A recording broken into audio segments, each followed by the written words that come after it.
wanted to let y'all know the red wave is real. We out here. Whole lot of gang stuff. Y'all know what I want to say first. Magic gang, gang, gang. That's some real gang time. USA! USA! USA! USA! USA! USA!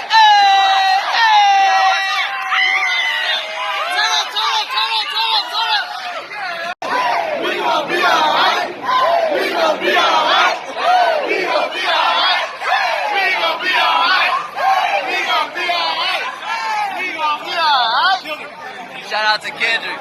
Build that wall! Build that wall! Build that wall! Build that wall! Build that wall! Build that wall! Build that wall! Build that wall! Build that wall!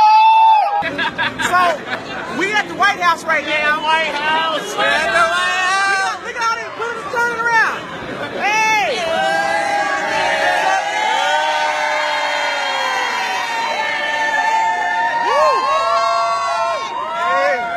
And you know what? Obama didn't invite us when he was the damn president. How y'all doing?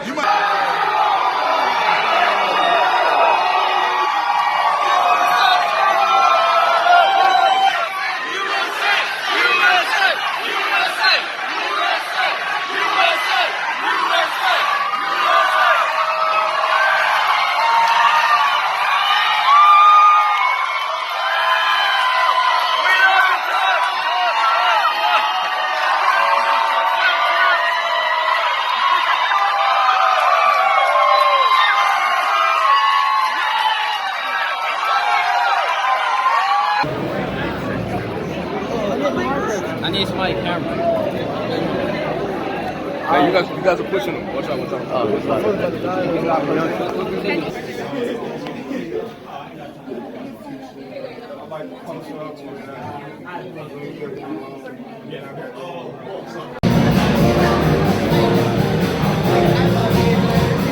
I just want to say something to everybody out here and all the fake ass media that's out here. Let me tell you this now.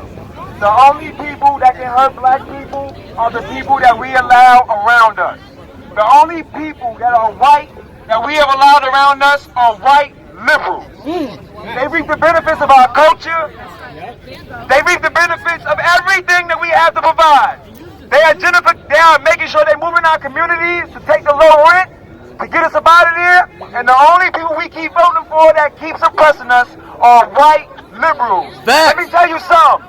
I used to believe there was no such thing as white supremacy and as what they say, white privilege. But I'm gonna tell you something. I stand corrected, because if you're a white liberal, then you get to look a black man in the face and tell him that he is a disgrace to his race. It's fucking crazy that I sit here and I have to deal with being oppressed for who I want to be the president. I don't like globalists. I don't want no illegal immigrants in here. And I don't want to pay for people to lay up, sleep and eat, and fuck. If you didn't hear me, I'm saying it. Hey, say I it, bro. didn't pay for it. And that's not what I paid for. I want to be an American. I want to live in a country that gives my children the right to be protected and protect themselves. And the only reason why black men are out here stomping on flags and burning them is because the Democrats never taught them how to love that fucking flag. Ken Duncan, I see you. What's happening? Ken Duncan out of Chicago. Shout out. Chicago, we out here. So, I'm a recovering Democrat. It's an ongoing process, but here's the message here. First off, you have highly intelligent and motivated black Americans who are woke, who ain't steeped in no nonsense, who don't dance when there's no music, scratch when there's no itch. They're here with an agenda, and that's an American agenda. If you are not at the table, you're on the menu. That's right. Donald Trump is the president whether you like it or love it. Alright? So you come to him with solutions, with real ideas that are bona fide and credible, that are steeped in reality as it relates to you, your community, and your country. I just want to make sure that everyone knows, especially the folk who are looking at this thing completely on a whole other spectrum, as if they're not living in our reality, that we have to fight for us. Black people, if we want our communities to elevate economically, we have to be at the table. Do lunch or be lunch. Hello, everybody. My name is Patricia, and I am from the great city of Chicago. Not the Chicago, what? We out here. Everybody out here. On the west side. And I want to share Uncle Remus. with you. Well, Uncle Remus, of course, we eat Uncle Remus and have feet in my part of the world. So, I do want to let you guys know a little bit of Chicago history, which is what brought me here. In 1968, there was a presidential election, and Dewey was slated to win. However, Jeff Fort went to Black Chicago and he said, you know what? The Democratic Party is taking us for granted. We are going to go fishing on Election Day, which was a way to boycott the vote. So Black Chicago boycotted the 1968 presidential election, and the Chicago Tribune printed Dewey wins. Because Black Chicago boycotted that election, Nixon won.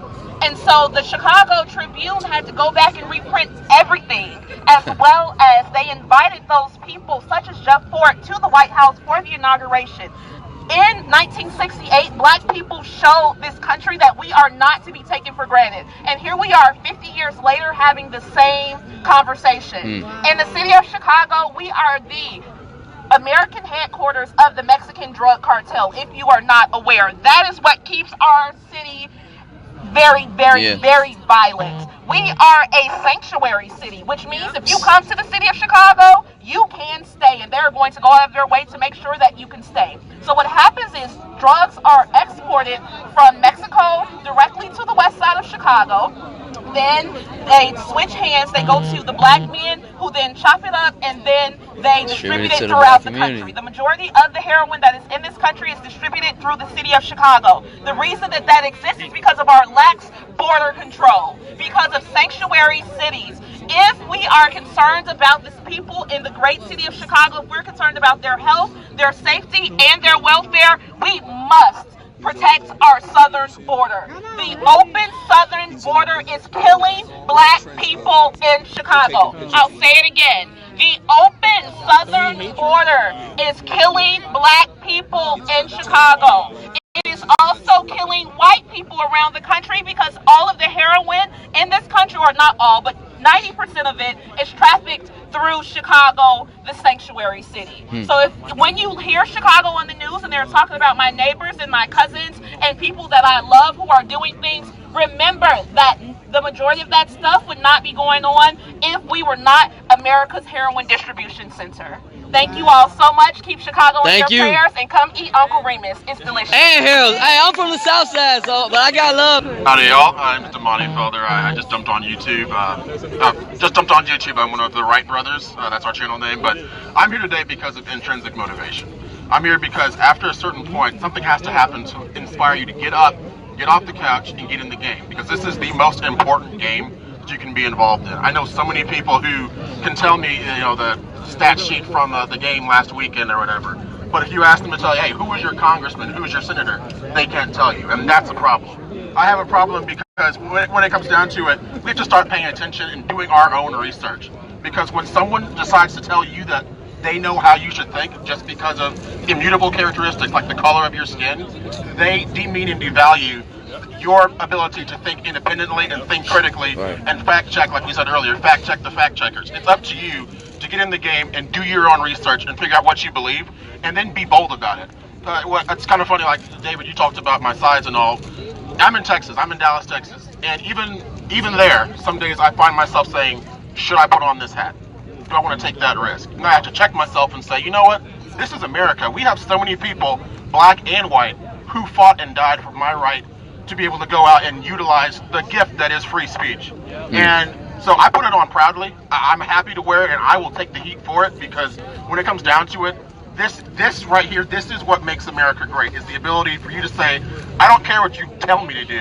I'm going to do what's best for me, what's in my best interest, because I know what I believe, and I'm firm in that belief. So that's all I got. Well said, bro. We've seen consistently his presidency has been one in which he's engaged with all of the rights and none of the responsibilities. So they're using the footage from this event and not talking about what exactly took place today and they gonna conflate what just happened today with this bombing suspect fake news. Not a person who sets the moral and social and cultural tone of the moment in which they preside. Wow. Like, can y'all see what's going? I know y'all can. I'm just talking to people. I'm gonna share this. I want to know, like, can people realize that this is bullshit or not?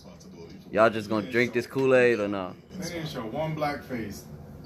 They showed the back of some people hit, but man, so they create a fake story about a fake bomber and then say that the dude was supposedly a Trump supporter, and then they wait till the day that all black conservatives meet with Trump to cover up that story with this fake news. And if you say that it's fake news, then you're a conspiracy theorist and you don't care about CNN or the lives of Hillary Clinton and Obama and whoever else was supposedly threatened. This string of posts about President Obama, including this message about his, quote, real father. Look at the pixelation on that, bro. Like, this is doctored. This is fake. Clinton is worst on terrorism. Her and Obama have made America weak and open to world terrorist attacks. That's true. A Facebook spokesman telling CNN the company previously removed multiple posts from Sayat's. Let's find this Facebook page right now. I bet y'all can't find it. At times following complaints by other users. This account. That's what I'm saying. Find this account. How many posts were removed. I bet it don't exist. Were not severe enough to prompt them to shut